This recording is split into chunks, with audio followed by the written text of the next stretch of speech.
usinas hidrelétricas só trazem desvantagens. Nós vamos ver que tem as desvantagens, e muitas, mas nós também temos as vantagens. Vamos ver isso lá na frente. O que é uma usina hidrelétrica? Uma usina hidrelétrica nós podemos definir como sendo um conjunto de obras e equipamentos cujo fim é a geração de energia elétrica através do aproveitamento do potencial hidráulico existente no rio. E aí nós colocamos algumas usinas hidrelétricas do mundo, né? Nós temos aqui a gigante, que é a maior do mundo, está lá na China, e a gente pode até pensar que está aqui no Brasil, mas nós já fomos a maior hidrelétrica do mundo, a Itaipu.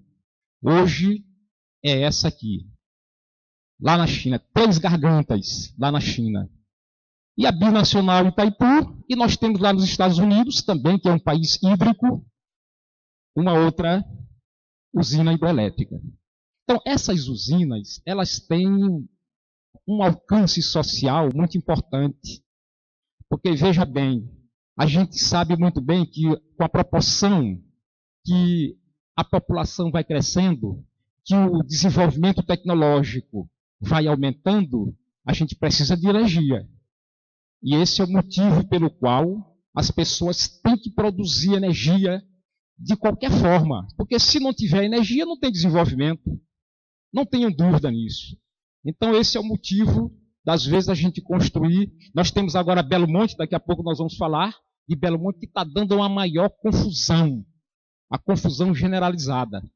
São os rios, são terras, um monte de poceiros, e que está inundando tudo, o negócio é sério. Muito bem. Aqui nós temos o potencial hidráulico. O potencial hidráulico, ele é proporcionado pelos desníveis existentes ao longo do curso do rio e pela vazão hidráulica.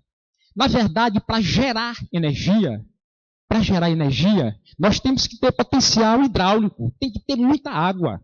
Não é à toa. Não é qualquer rio que você vai chegar e fazer uma usina hidrelétrica. Tem que ter um potencial. Isso é feito através de vários estudos, né? São técnicos, né? Que fazem com que eles fazem um estudo para poder saber se realmente aquele potencial hidráulico tem a capacidade de gerar energia. Tanto é que se nós fizermos um levantamento nas usinas hidrelétricas que existem no nosso país, nós vamos perceber que não é qualquer rio, né? Não é qualquer rio que se constrói uma usina hidrelétrica. Aqui nós colocamos aqui um esquema extremamente interessante de como isto funciona. Nós temos aqui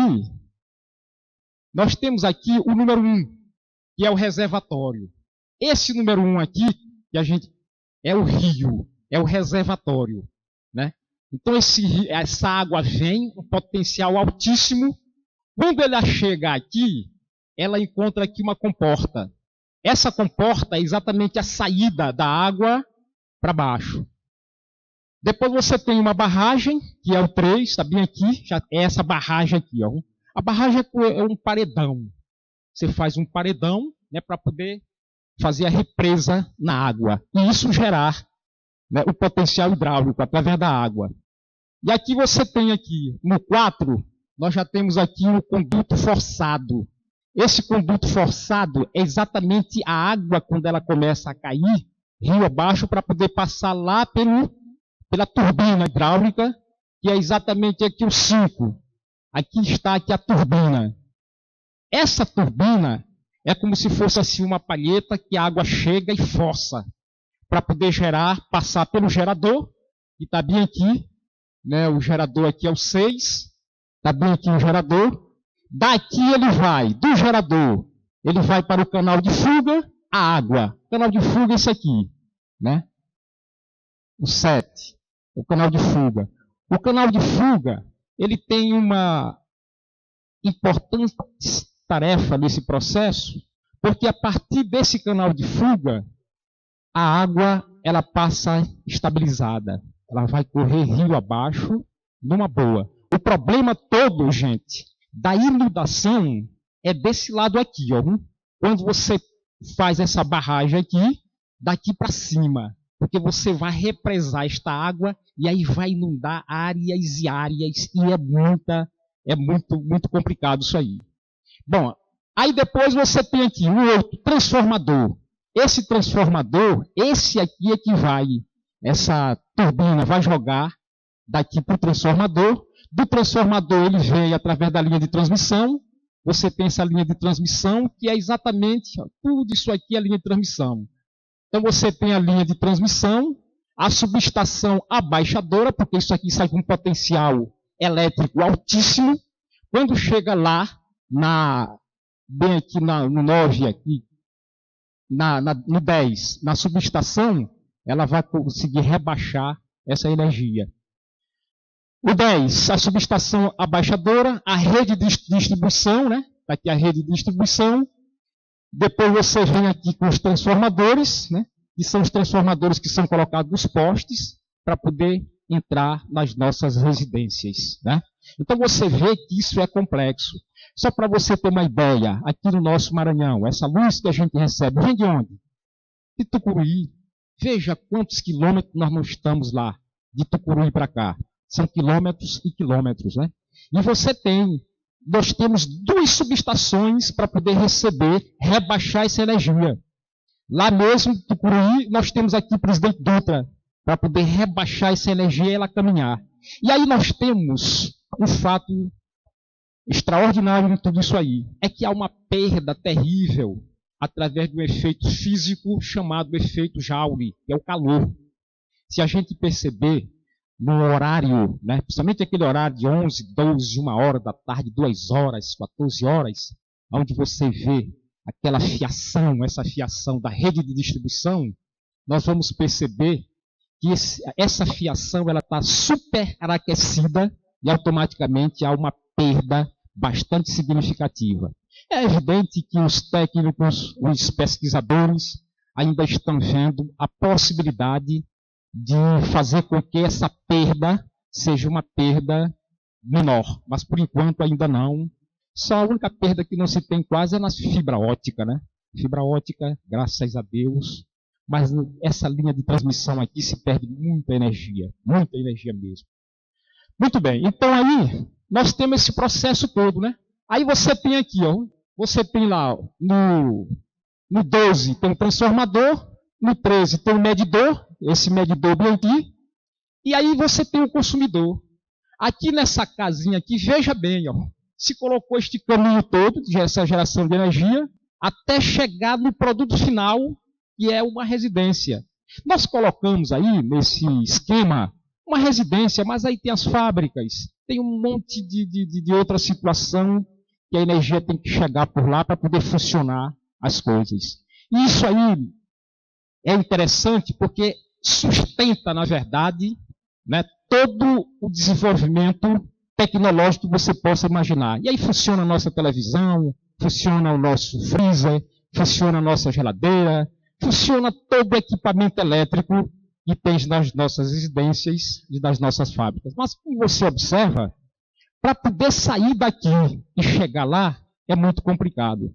Bem, aí você diz assim, mas as hidrelétricas, a gente está tendo um problema grave com relação à questão das chuvas.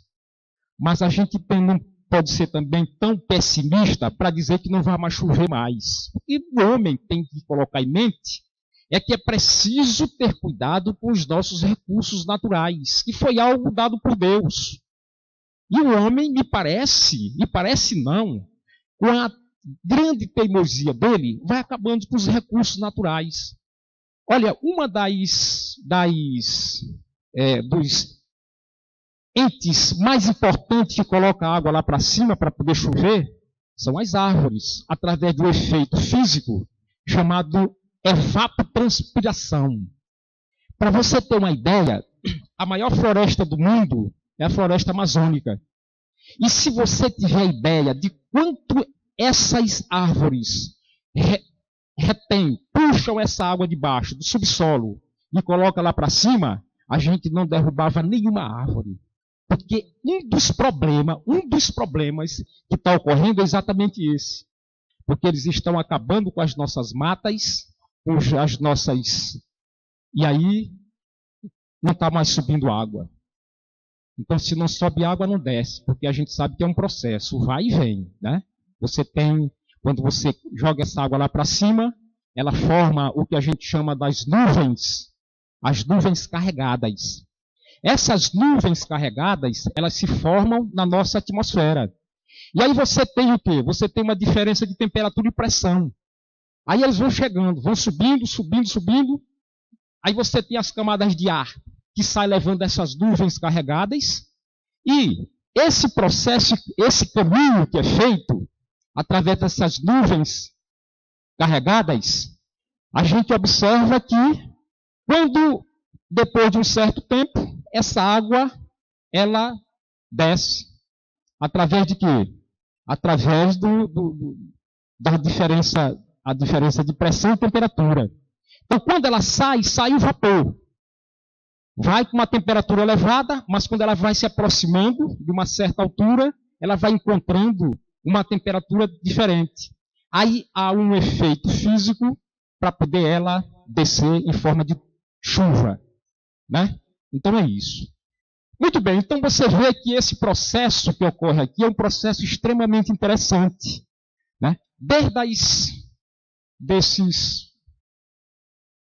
Esse trajeto todo aqui, e veja só, se você for levar em consideração quantas hidrelétricas nós temos no nosso país, uma infinidade, são várias, né?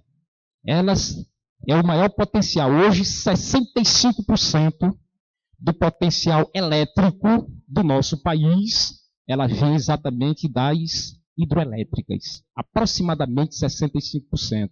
O resto vem das outras fontes alternativas, a energia solar. Vamos ver um gráfico aqui mais na frente, para a gente ver hoje, em 2014, até 2014, né, que foi o mapa que eu vou já mostrar para vocês, para a gente ver o potencial, isso aí. Bem, aqui nós temos esse mapa, né, este quadro. Esse quadro, ele nos mostra a distribuição energética no nosso país. Veja que aqui, esse azulão aqui, é o potencial hidráulico nosso. É a nossa energia elétrica que vem através das hidroelétricas. E aqui nós temos, nos outros, nós temos aqui, ó. Bem aqui nós temos aqui a hidráulica. Essa hidráulica é essa aqui. Então aqui nós temos, ó, veja bem. Em 2009 era 65%. Hoje nós temos aqui 58%, diminuiu 58% da energia hidráulica que entra aqui no nosso país. Você vê que vem diminuindo. Por quê? Porque o homem, ele vem criando fontes alternativas, até com medo mesmo do problema da chuva.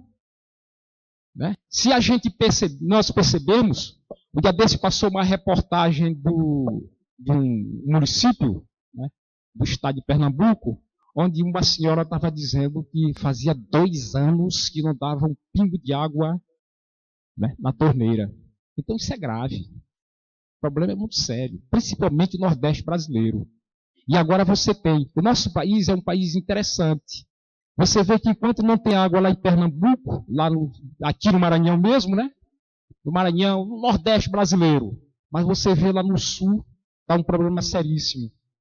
E você vê, por exemplo, Itaipu, está aí nos meios de comunicação, Itaipu agora, eles tiveram que abrir um outro espaço para poder o excesso de água no Rio Paraná. Né? A região sul está cheia de água. Então é assim, esse é o nosso país. Então aqui, gente, você vê aqui uma distribuição energética de tudo. Você vê aqui a hidráulica, está bem aqui. Nós temos aqui a biomassa. Essa biomassa está bem aqui. Isso aqui, a biomassa. Nós temos as compras de Itaipu, porque a Itaipu ela foi feita entre o Brasil e o Paraguai, mas só que o potencial energético de Itaipu é muito grande. E o Paraguai é um país pequeno, então o Brasil chega e diz, não, me dá aqui o teu excedente. Aí ele compra, uma parte é comprada. Muito bem, aí você tem aqui a térmica. Essa térmica é algo que vem aumentando ao longo do processo aí. Aqui no Maranhão, por exemplo, nós já temos 2 usinas térmicas, né? Essas usinas térmicas, os empresários, eles fazem essas usinas e vendem para o governo. É uma saída. E você vê o tanto quanto ela vem aumentando. Ó. Olha aqui. Olha como está aqui. Ó.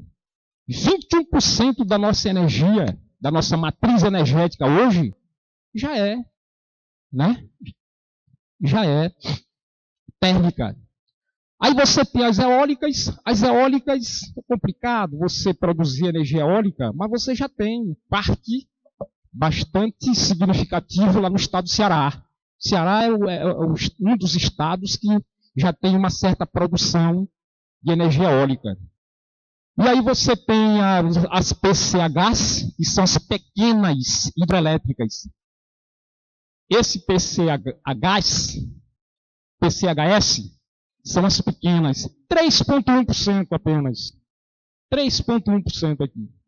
E você tem aqui essa Itaipu, aqui no Brasil. É uma das hidrelétricas famosas, ou seja, a segunda do mundo. A segunda do mundo. Até 2009, ela era a primeira. 2009 para cá, nós perdemos para Três Gargantas na China. Também que é um país hídrico.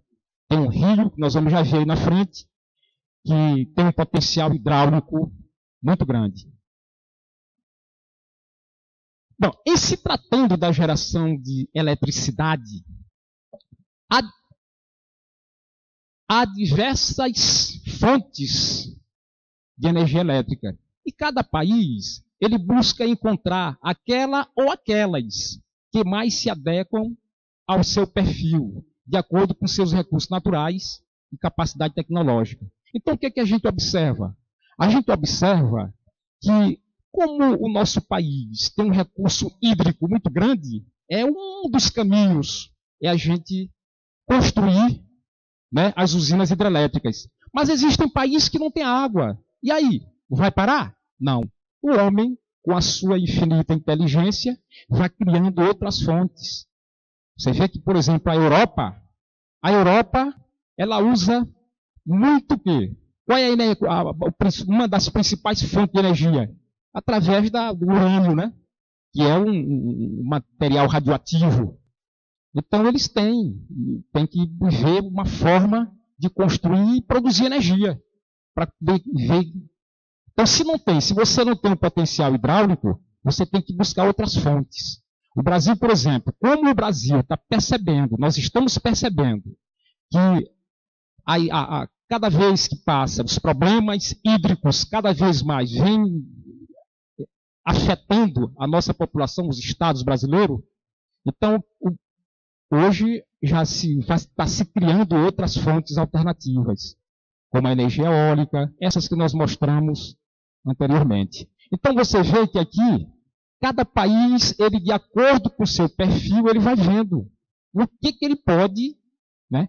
Qual é o grande problema das hidrelétricas? Ou seja, qual é uma grande solução da energia elétrica? É porque ela é uma energia barata. O custo é você construir a energia elétrica, o potencial elétrico. Você passa 5, 6, 8, 10 anos para construir uma usina hidrelétrica. Mas depois você tem aí energia e um potencial grande para abastecer. É diferente de você construir, por exemplo, uma energia eólica. Para você conseguir absorver uma certa quantidade de energia eólica, você tem que fazer um parque eólico muito grande. Isso sai muito caro. É caríssimo. Né? Então vamos lá. Aqui nós temos a água captada do lago, formado pela barragem, é conduzida até a casa de força, que nós já vimos anteriormente, através de canais, túneis e condutos metálicos. Então essa água é represada e vai seguindo para poder gerar energia elétrica. Após passar pela turbina hidráulica na casa de força, a água é restituída ao leito natural do rio. através do canal de fuga. Então, é como eu falei para vocês, o grande problema é da represa para cima. Da represa para baixo, aí você tem uma regularidade. Porque aquela vazão que está passando, aquela quantidade de água que está passando através das turbinas, gerando energia elétrica, ela já vai ter um movimento, praticamente um movimento uniforme. Ela vai caminhar ao longo do leito do rio com uma velocidade constante. E aí ninguém lá para frente vai ter problema. A não ser agora, por exemplo, que Itaipu, eles tiveram que abrir. Né? Outro, mas mesmo abrindo, né?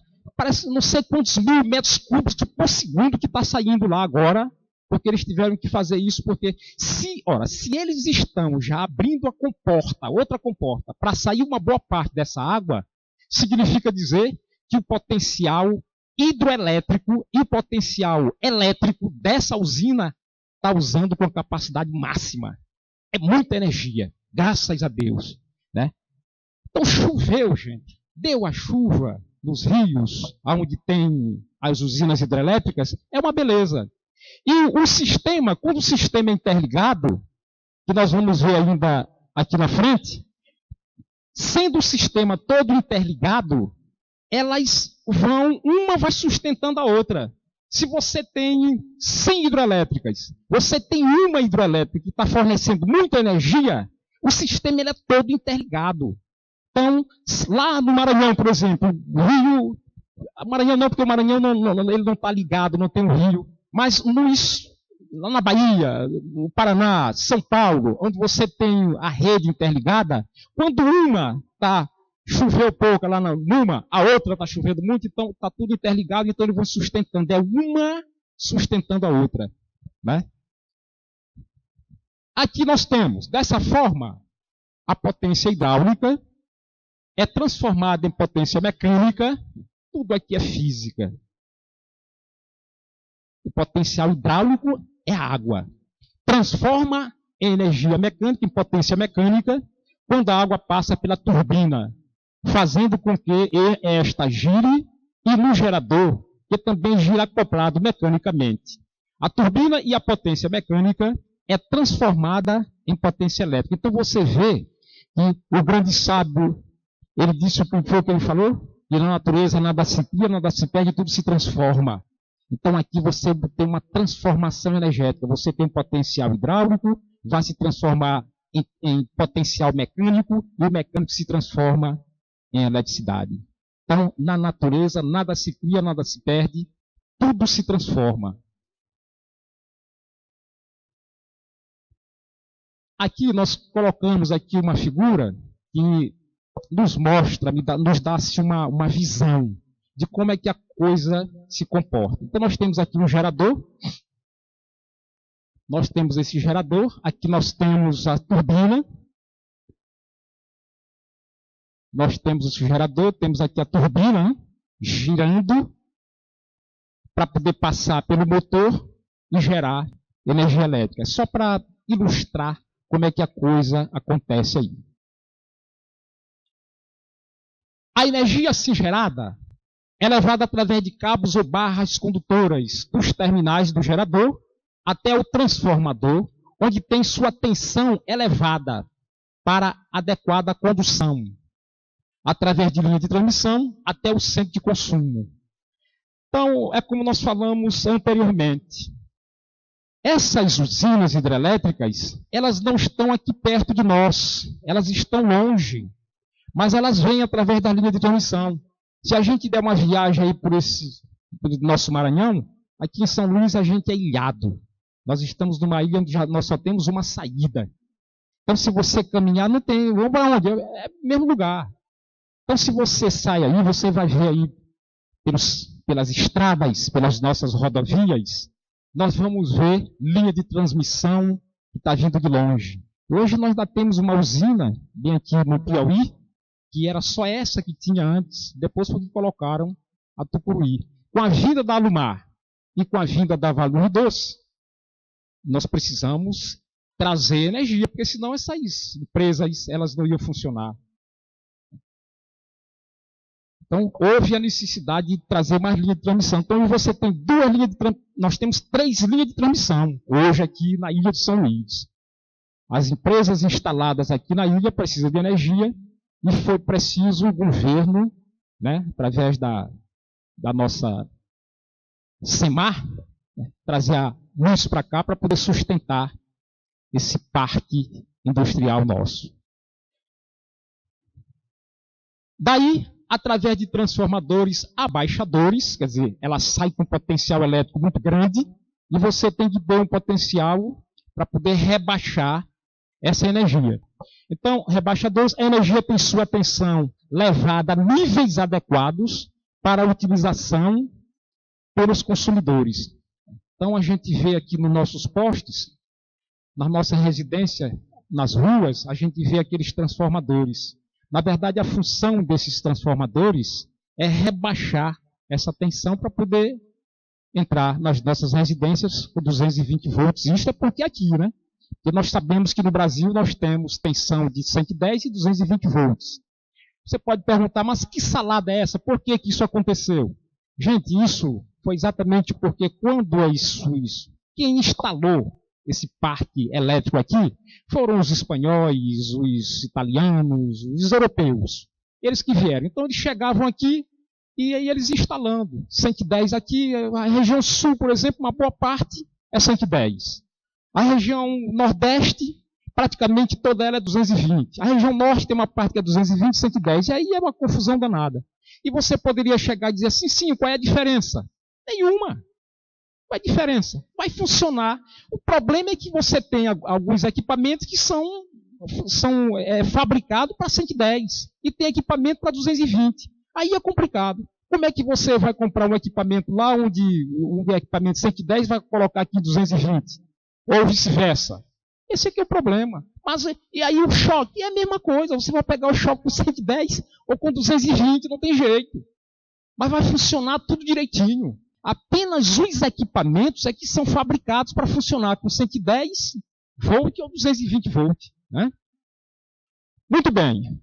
Aqui nós colocamos um mapa das maiores hidrelétricas do mundo e seu potencial energético. Veja só. China, 3 gargantas, 18.200 megawatt-hora de energia. É uma ignorância muito grande. Mas também na China tem que ter energia, né? Porque é chinês que só. É um problema muito sério essa China nossa.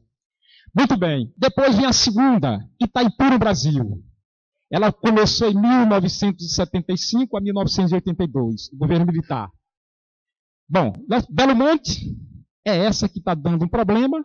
Ela começou aqui em 2011. A previsão era para terminar em 2015, mas aí já mudaram essa previsão para 2019. Essa hidrelétrica, após ela funcionando na sua plenitude, ela vai ser a maior hidrelétrica do Brasil. Ela vai ser maior do que Itaipu, genuinamente brasileira. Porque Itaipu ela é binacional, né? Ela é binacional. Então, Belo Monte, excelente, mas está dando uma confusão muito grande que, se você der observar os problemas que estão acontecendo em Belo Monte, é um problema seríssimo. Não sei nem se eles vão chegar até o final, mas já está em andamento, está funcionando. Mas eliminar para todo lado, para parar e tal, é o IBAMA, vamos ver o que vai dar. Todas deram problema. Professor, lá em 3 gargantas, lá na China, não houve? Até hoje, pessoal. O problema é muito grave, é sério, para a construção dessa usina. Ela trouxe alguns benefícios? Traz, mas também traz muitos malefícios. Todas elas. Né? Aí nós temos o Belo Monte do Brasil, 11.233 megawatts é o potencial dela. Começou ali no início de 2011 a 2019. Nós temos aqui a Muri na Venezuela. Para você ter uma ideia, essa usina lá na Venezuela, o Brasil importa energia da Venezuela. Abastece alguns municípios do norte brasileiro. Compra a energia. Tá certo? Então é assim. Aqui nós temos a Tucuruí, veja bem, a Tucuruí aqui no Brasil também, 8.370 megawatt-hora, começou em 1974, e aqui em 1984, o término dessa usina, Tucuruí. Aí nós temos aqui Glencore, nos Estados Unidos, 6.494, é a maior do mundo. Começou em 1933 a 1941. Saiu de surf na Rússia, 6.400 megawatt-hora, começou em 1963 a 1985. E nós temos essa aqui na Rússia, né? 6.000 megawatt-hora, 1956 a 1922. Então, observe que essas usinas, elas são usinas já antigas, com exceção aqui de Belo Monte, e algumas outras aqui também que já tem aqui, mas elas são antigas. Por quê? Porque para você construir uma usina dessa hoje, eu não sei se o Brasil ainda vai construir, acredito que não. Não vai mais construir nenhuma usina do porte dessa Itaipu e nem do porte de Belo Monte. Não vai mais construir, porque é muito problema, é grave. É por isso que eles estão trabalhando nas fontes alternativas, nas outras fontes, principalmente uma energia limpa, através da biomassa, através de outras fontes alternativas de energia. Olha aqui, a maior hidrelétrica do mundo. Essa aqui é a hidrelétrica de Três Gargantas, na China. Veja bem, que obra fantástica, uma das obras lindas do mundo. Essa usina, quando ela foi construída, os problemas começaram e foram graves, gravíssimos. Como eu falei a vocês anteriormente, até hoje tem problemas gravíssimos, mas trouxe algumas coisas boas. Para você ter uma ideia, essa usina, quando ela represou esse potencial hídrico, ou seja, a água, nós temos hoje de Xangai a uma outra cidade da China, são 2.000 quilômetros de navegação. E aí trouxe o quê? Trouxe esse benefício, que hoje você tem um rio totalmente navegável. Pronto, aí o turismo, né? O turismo e para frente. Essa é a essa é a maior do mundo. Como eu falei a vocês, até 2009 Itaipu era a maior do mundo, hoje nós temos Três Gargantas, né? Que é a maior do mundo. E aí você tem ainda, aqui ainda em Três Gargantas, lá na China, o reservatório de Três Gargantas tem uma extensão de 600 quilômetros. 600 quilômetros daqui para Campo Maior. E a área de 1.084 quilômetros quadrados. Gente, isso é uma ignorância mesmo, é muito grande isso, é uma coisa de louco. O lago causou a inundação de 13 cidades, 13 municípios. Mas se você for colocar o tanto de município que foi inundado, os lugarejos, vai passar dos 100, aproximadamente 150. Então veja que foi desalojado uma infinidade de pessoas. 13 cidades chinesas e exigiu que 1,2 milhão de pessoas fossem deslocadas. Quer dizer, saíram do seu habitat para um outro lugar, do jeito que foi feito aqui na minha querida cidade de Alcântara. Tiraram um monte de gente lá de Alcântara e colocaram para um outro lugar. Aqueles homens que eram pescadores, né, que agora vão viver numa área que não tem pesca, agora vão viver de agricultura. Ora, se o camarada, rapaz, uma vida, passou mais de 30, 40 anos, 50 anos sendo pescador, agora ele vai ser agricultor? É complicado, por força do desenvolvimento tecnológico. Esse aqui também não é diferente. É o desenvolvimento tecnológico. É produção de energia. E energia é desenvolvimento tecnológico. Aqui, o rio Yangtze tornou-se navegável. Que não era, né? Tornou-se navegável. Ele era navegável, mas só que não passava grandes embarcações. E aí ele diz assim, para grandes embarcações, navios com capacidade para transportar até 10.000 toneladas, agora 10.000 toneladas, agora percorre o trajeto entre Xangai, na costa leste, e essa outra cidade aqui, Chongqing, a 2.000 quilômetros de distância. 2.000 quilômetros de distância. É muita coisa, é algo extremamente interessante. Então, isso aí foi algo, né, que trouxe benefício à população. É muito grande. Essa cidade aqui de Xangai, ela é maior do que a própria capital da China, que é Pequim. Muito mais habitante do que a própria capital da China, Xangai. Então são 2.000 quilômetros de distância, né? Durante os anos em que esteve em obras, Três Gargantas consumiu 27,94 milhão de metros cúbicos de concreto. Veja só. Mais de 2 vezes o que foi usado em Itaipu, 12,7 milhões de metros cúbicos. A barragem com 175 metros de altura e 2 quilômetros de extensão retém 22 bilhões de metros cúbicos. Então você observa que aqui foi muito cimento gasto por uma obra fantástica, né? Aqui nós temos as gigantes brasileiras. Então nós temos aqui a primeira, que é Itaipu.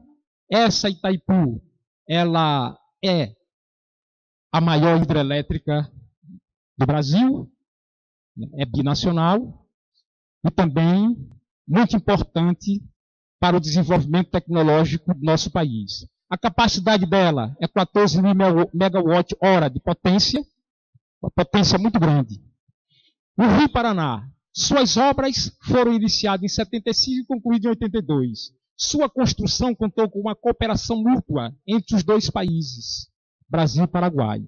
Então, se você perceber, essa Itaipu foi construída lá no Rio Paraná e problemas graves também aconteceram por lá. Vamos ver aqui.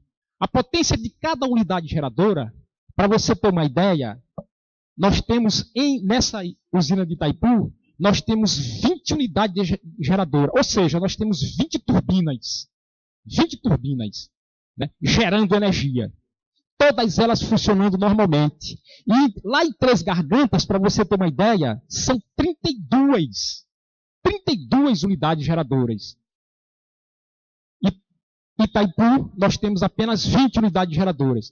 Então, no entanto, devido ao fato de que a queda brutal real ser um pouco maior do que a queda bruta projetada, a potência disponível em cada unidade geradora é de aproximadamente 750 megawatts de potência.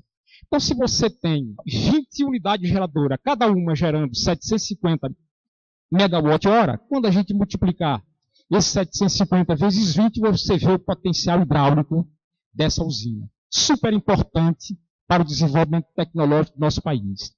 A barragem principal tem 196 metros de altura, maior do que a Três Gargantas. Bem maior, né? Veja, é um paredão. 196 metros são praticamente quase 200 metros. É um paredão para poder reter essa água. Então, é equivalente a um prédio de 65 andares, com 20 unidades geradoras e 14.000 megawatts de potência instalada, fornece cerca de 17% da energia consumida no Brasil e 75% no Paraguai.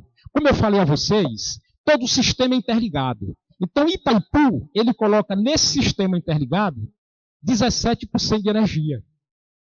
Então, nós temos muita energia. É por isso que o Brasil ele é um país em desenvolvimento e vamos chegar lá. Talvez não seja para a nossa geração, mas eu tenho certeza absoluta, a gente não pode perder a esperança. O nosso país ele ainda vai ser uma grande potência tecnológica, uma grande potência em todos os aspectos. Se Deus o permite, e ele é brasileiro. Durante a instalação da Itaipu, foi necessário a desapropriação de 42 mil aproximadamente pessoas, onde 38 mil eram trabalhadores e trabalhadoras do campo, o que gerou inúmeros problemas sociais. Parte dessas famílias viviam às margens do Rio Paraná e foram desalojadas. Então você está vendo aí como é que é? Os problemas são um problema muito sério. Seríssimo, né? Muito bem. Para construir represas e usinas, é preciso alagar uma área enorme para formar o lago. E muitas vezes mexer no caminho que o rio faz. Imagina só, gente, você analisando aqui, como é para a gente fazer essa represa? Primeiro você tem que desviar o leito do rio. Você desvia o leito do rio e depois você vem trazendo esse leito. Olha a confusão que dá. É muito confuso isso. E você tem que fazer uma represa fortíssima. É por isso que é gasto muito cimento, muito concreto, para poder segurar. Eu imagino a profundidade, a loucura da profundidade que você tem que fazer para poder fazer uma barragem dessa aí. O lago, também chamado de reservatório, é formado pelo represamento das águas do rio, através da construção de uma barragem. Quando do fechamento das eclusas da barragem de Itaipu, uma área de 1.500 km² de florestas e terras agricultáveis foram inundadas. Então, observe os problemas que foram causados. Ali, nessas terras agricultáveis que foram inundadas, automaticamente, se tinha muita agricultura na época, eu acredito que eles tiveram tempo para colher o que eles tinham plantado. E depois não puderam mais plantar, porque ficou tudo inundado e aí daqui para frente não tem mais como fazer nada. Olha aí, outra coisa que sumiu com essa usina de Itaipu. Eu acho que vocês devem ter conhecimento desse fato, né? 7 quedas. Gente, isto aqui, 7 quedas, que eles chamam de 7 quedas, mas na verdade não são 7, são 19 quedas. Esse era o principal ponto turístico dessa cidade lá no Paraná. Só para você ter uma ideia, quando eles começaram a construir Tucuruí, essa cidade tinha 60 mil habitantes. Hoje, ela tem 30 mil, porque ela vivia do turismo. E o ponto principal turístico que havia lá era exatamente 7 quedas. Uma das mais fascinantes formações naturais do planeta desapareceu. Aí foi um prejuízo muito grande, porque as redes hoteleiras que tinham lá tiveram que ser totalmente desativadas. Então hoje as pessoas vão lá para poder dar uma volta no rio, mas não tem o principal ponto turístico foi inundado, que foi essa Cachoeira de 7 Quedas. As vantagens das hidrelétricas. Como eu falei a vocês, ela também traz coisa boa para a gente. Vamos ver quais são as coisas boas. As vantagens. Apesar do alto custo para a instalação de uma usina hidrelétrica, o preço do seu combustível, que no caso é a água, é zero. É uma fonte de energia renovável. Não emite poluentes. No mundo onde a gente está lutando, brigando cada vez mais, as nações fazendo vários acordos para não emitir poluentes à nossa atmosfera, né, que gera o efeito estufa, o Brasil ele tem esse privilégio, ele é privilegiado, porque pelo menos as nossas hidrelétricas, elas não são geradores de poluentes, não se jogam poluentes na atmosfera, então isso é um ponto positivo.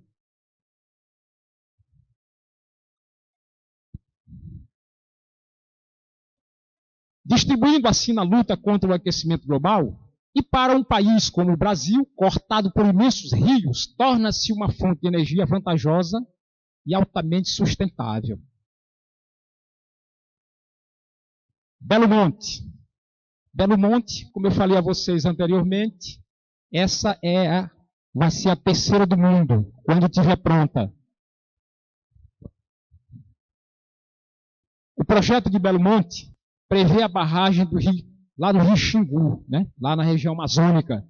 É um dos maiores empreendimentos do Programa de Aceleração do Crescimento do Governo Federal, o PAC.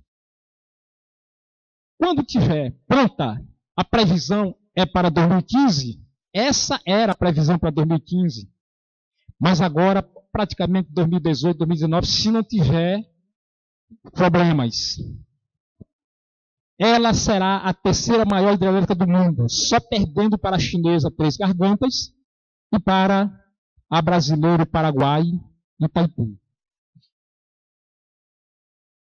Bom, mas diante de tudo isso que nós falamos, o que isso tudo tem a ver conosco? Tem tudo a ver conosco. O quê? Vejamos aqui. Olha, no Brasil, todos os grandes geradores são conectados ao centro de consumo através de linha de transmissão, as quais são responsáveis por transportar diretamente a energia gerada. Então, daí nós temos. Então, a energia elétrica vai para as cidades através das linhas e torres de transmissão de alta tensão. Essas linhas e torres são aquelas que a gente pode ver nas estradas, que levam energia a longas distâncias. Quando a eletricidade chega às cidades, ela passa pelos transformadores de tensão nas subestações, que diminuem a voltagem. A partir daí, a energia elétrica segue pela rede de distribuição, onde os fios instalados nos postes levam a energia até a nossa rua, consequentemente, às nossas residências. Antes de entrar nas nossas casas, a energia elétrica ainda passa pelos transformadores de distribuição, também instalados nos postes, que rebaixam a voltagem, no nosso caso, para 220 volts. Em seguida, ela vai para a caixa do seu medidor de energia elétrica, que é o seu relógio de luz. É ele que mede o consumo de energia de cada residência. Então a gente tem que ter cuidado com o desperdício, porque é algo que está caro demais, é energia elétrica. Já aumentaram, e me parece que estão querendo aumentar de novo.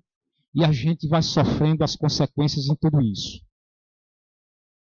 A energia elétrica é a única capaz de fazer funcionar os nossos equipamentos eletrônicos, né? Como rádio, televisão, telefone, computador e todos os outros equipamentos que transportam a informação e aproximam milhares de pessoas em todo o planeta. Né? Nós sabemos disso. Quando um fio elétrico está conduzindo a eletricidade, existe nele um movimento ordenado de minúsculas partículas de eletricidade denominadas elétrons. Então, gente, isso aqui é algo extremamente interessante, porque se nós percebermos dentro da nossa residência, quando a gente desliga todos os equipamentos eletrônicos das nossas residências, lá no medidor ele para. Significa dizer o quê? Que não está havendo nenhum consumo. Mas isso não quer dizer que não tem carga. Tem carga. Não tem a circulação de corrente. Ou seja, os elétrons não estão se movimentando no interior do condutor. Então estão ali parados. Aí você chega e diz assim, não, então eu vou colocar aqui o dedo aqui na tomada. Quando você coloca o dedo na tomada, passa a corrente, você pega o choque. Se você liga uma lâmpada, o medidor começa. Se você duas, três, aí vai ligando televisão, vai ligando seus equipamentos eletrônicos, doutor, aí pronto, aí o registro vai, né? É isso que funciona. Mas eu comparo, eu costumo dar o exemplo aqui para os meus alunos, de que a gente tem que fazer a diferença entre uma carga elétrica e os elétrons quando estão se deslocando dentro do condutor. É como se você tivesse uma caixa d'água cheia. Quando você tem uma caixa d'água cheia, aquele potencial hídrico, a água que está ali dentro, ela está toda parada. Isso, se você comparar com a energia, é a carga. Isso é a carga. Quando você dá um furo, você furou a caixa d'água, deu um furo, aquela água começa a fluir, se deslocar. Esses são os elétrons que estão se deslocando no interior do condutor. É dessa forma que funciona. Então aqui, uma corrente para se estabelecer através de um fio, precisa de uma força externa, ou seja, de algum tipo de ação externa que o empurre. Esta pressão externa, ou força externa, é denominada tensão elétrica. Né? Podemos estabelecer uma tensão, um fio elétrico, mas sem circular corrente alguma na ponta do fio. A tensão se manifesta e fica à espera de que alguma coisa seja ligada para que a corrente comece a circular. É mais ou menos o que ocorre nas tomadas de força de sua casa. Nelas pode existir uma tensão elétrica de 110 ou 220 volts, de acordo, mas sem corrente alguma. E aqui nós colocamos aqui um pequeno esquema que diz o seguinte: a corrente só vai existir no momento em que ligarmos esta tomada, alguma coisa. Por exemplo, uma lâmpada. Então você tem aqui a tensão, você tem aqui a tomada, essa tomada aqui, se não tiver nada ligado, a tensão está aqui. Quando você liga, sai a corrente, a lâmpada acende. Aqui, da tomada, só tem tensão, está lá, retido. Só vai funcionar quando a gente liga alguma coisa. Perceba que uma tensão maior significa uma pressão maior para a corrente. É por esta razão que, se ligarmos uma lâmpada que foi projetada para funcionar com uma tensão de 110 numa lâmpada de 220, ela queima. É como eu falei para vocês anteriormente.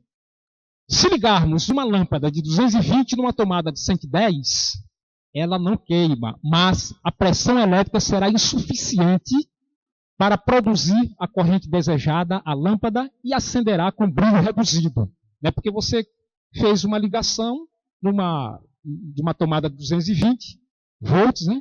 Com uma tensão que era para funcionar a 110. Então, o brilho vai ficar bem reduzido. Aqui você tem um outro esquema, né? Onde você tem uma tomada de 220, uma lâmpada de 110, e aqui você tem, aqui ela vai queimar, e aqui ela acende, mas brilho fraco. As vantagens. Vamos ver aqui as vantagens e as desvantagens. E aí o tema dessa nossa conversa aqui são os grandes empreendimentos hidroelétricos na prática do bem comum. Por que nós colocamos a prática do bem comum? Porque nem tudo é malefício, traz também benefícios, comum a todos nós. Então, aí é que vem a prática do bem comum. E aí eu vou colocar aqui, ó, vantagens. Baixo custo. Baixo custo. De todas aquelas energias que nós vimos aqui, naquele quadro, aquele esquema que eu falei para vocês, de todos eles, a energia mais barata que tem é exatamente a hidroelétrica. O resto é complicado. Se acabar essa fonte energética das hidroelétricas, que não vai acabar, porque não vai parar de chover, tá certo? Você for usar essas outras fontes alternativas de energia que nós vimos aqui, tudo isso é mais caro. Né? Aí quem vai pagar somos nós, os nossos consumidores. Né? Então, baixo custo em megawatt-hora, forma de energia limpa, sem poluentes, é uma vantagem. Geração de empregos, gera emprego e muito. Desenvolvimento econômico, gera o desenvolvimento econômico. Regulação do curso do rio, como eu falei a vocês, quando ela desce, já desce no movimento praticamente uniforme, então você não vai mais ter problema rio abaixo. Controle de enchente e secas na região. Essas são as vantagens. E aqui nós temos as desvantagens. São graves. Quais são as desvantagens? Desapropriação de terras produtivas pela inundação, impactos ambientais, fauna e flora, perda de vegetação, da fauna e terrestres, impactos sociais, relocação, desapropriação, né, de moradores. Então, esse pessoal todo, olha aí os problemas, as desvantagens que ocorrem. Temos mais ainda. Outras desvantagens. Interferência na migração dos peixes, para afetar o nosso pescado. Alteração na fauna do rio. Fauna e flora, né? Do rio. Perdas de heranças históricas. Homens e mulheres que têm aquela terra e uma infinidade de tempo, eles perdem, porque inunda tudo. Culturais. Alterações em atividades econômicas tradicionais da terra. E aí, nós chegamos ao final. Espero ter dado aqui uma pequena contribuição, uma visão do que ocorre com relação a esses grandes empreendimentos. E agora nós estamos à disposição para as perguntas. Se tiver alguma pergunta, nós estamos aí à disposição. Se souber, a gente. Se não, a gente responde de outra oportunidade. Professor, você sabe como é, né? Uma dúvida que eu tenho é com respeito à tensão, no caso de 110 e 220. A questão do consumo. Isso diminui o consumo, no caso, tomadas de 110 com relação a 220? Não. Não diminui o consumo. O consumo é o mesmo. Porque quando você... Esses equipamentos, eles são todos fabricados, já vem da fábrica com 110, 220 volts. Aqui no Brasil é isso aí. Tem país, inclusive, que chega até a uma tensão maior. Na Europa, por exemplo, tem até tensão maior. Mas esses equipamentos são fabricados por lá. Mas não vai diminuir absolutamente nada. É só uma forma, o consumo vai consumir mesmo e não tem essa diferença. Se tivesse essa diferença, era uma boa, porque a gente comprava um 110, podia botar aqui, eu dava um jeito de botar um transformador, alguma coisa ali, e funcionava com 110 e dizia assim, não, eu vou comprar esse 110 porque o consumo é menor. Mas não tem. É o mesmo. E o choque é o mesmo. O choque é o mesmo. Porque a gente às vezes pensa que não, com 110 o choque é menor. Doutor, não é. Porque não é a tensão que dá o choque. Quem dá o choque é a corrente. A corrente é que, quando ela circula, tanto é que, quando você tem, por exemplo, a sua residência, se você chegar, não tiver nada ligado, você toca o dedo lá na tomada, você vai pegar uma descarga. Né? Por quê? Porque o corpo humano ele é condutor de eletricidade. Então, aquela corrente vai passar para o seu organismo e você vai pegar o choque. Mas, doutor, se tiver vários equipamentos ligados, é pior. Porque eles está circulando a corrente com mais intensidade. Entendeu? Então, quanto mais corrente está circulando na sua residência, é mais complicado. Por isso é que a gente tem que ter muito cuidado com as nossas crianças. A criança, a gente tem muito cuidado com ele. Você tem que colocar nas tomadas sempre aquele protetor. Porque se você não colocar, a criança ele vai, toca o dedo e pega um choque, e aí pode vir até a óbito.